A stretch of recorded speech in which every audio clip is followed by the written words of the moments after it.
Kriteria orang yang tidak boleh divaksin COVID-19.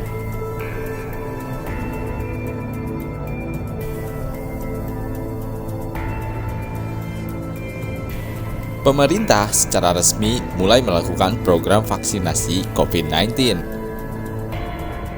Dan Presiden Jokowi menjadi orang pertama yang mendapatkan vaksin tersebut.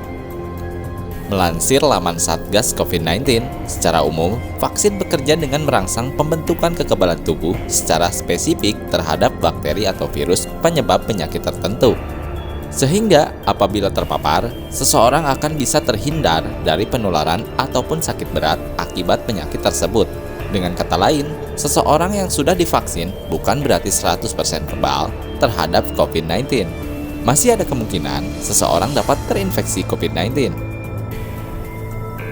Oke, sebelum dilanjut bahasanya, Mager Time mau ngingetin lagi nih ke kalian buat tekan button subscribe dan jangan lupa nyalakan juga loncengnya ya agar teman-teman tidak ketinggalan update video-video terbaru dari Mager Time.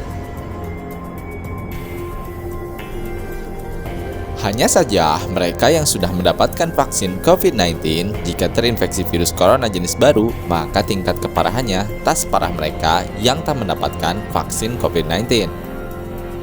Sehingga, meskipun sudah mendapat vaksin COVID-19, tetap penting untuk menerapkan 3M, yaitu menggunakan masker sesuai standar, menjaga jarak, dan lebih sering mencuci tangan. Selain itu, jika tak ada kepentingan mendesak, sebaiknya tetap berada di dalam rumah. Namun, sayangnya tak semua orang bisa mendapatkan vaksin COVID-19 ini. Orang dengan kondisi kesehatan tertentu tidak direkomendasikan untuk mendapatkan vaksin COVID-19.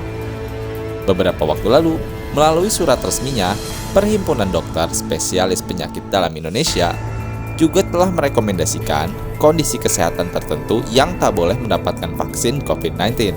Berikut adalah kriteria orang yang tak boleh mendapatkan vaksin COVID-19 menurut PAPDI. Pertama, pernah terkonfirmasi dan didiagnosis COVID-19. Kedua, mengalami penyakit ringan, sedang, atau berat, terutama penyakit infeksi dan atau demam, suhu di atas 37,5 derajat Celcius, diukur menggunakan infrared thermometer atau thermal gun. Ketiga, peserta wanita yang hamil, menyusui, atau berencana hamil selama periode imunisasi berdasarkan wawancara dan hasil tes urin kehamilan.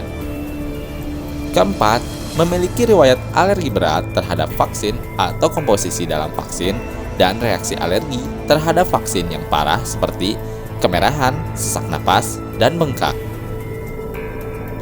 Kelima, riwayat penyakit pembekuan darah yang tidak terkontrol atau kelainan darah yang menjadi kontradiksi injeksi intramuskular. Keenam, adanya kelainan atau penyakit kronis, penyakit gangguan jantung yang berat, tekanan darah yang tinggi yang tidak terkontrol, diabetes, penyakit ginjal dan hati, tumor, dan lain-lain yang menurut petugas medis bisa mengganggu imunisasi.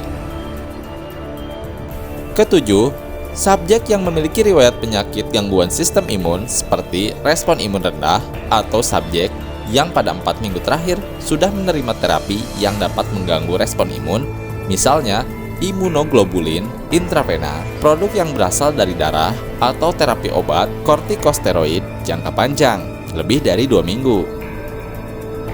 Kedelapan, memiliki riwayat penyakit epilepsi atau AYAN atau penyakit gangguan syaraf, penurunan fungsi sistem saraf lainnya. Kesembilan, mendapat imunisasi apapun dalam waktu 1 bulan ke belakang atau akan menerima vaksin lain dalam waktu 1 bulan ke depan. 10. Berencana pindah dari wilayah domisili sebelum jadwal imunisasi selesai. Nah, itulah 10 kriteria orang yang tak bisa mendapatkan vaksin COVID-19 menurut Perhimpunan Dokter Spesialis Penyakit Dalam Indonesia. Nah, semoga informasi ini bermanfaat ya untuk teman-teman semua. Nah, sampai di sini dulu ya video kali ini. Sampai jumpa di video selanjutnya.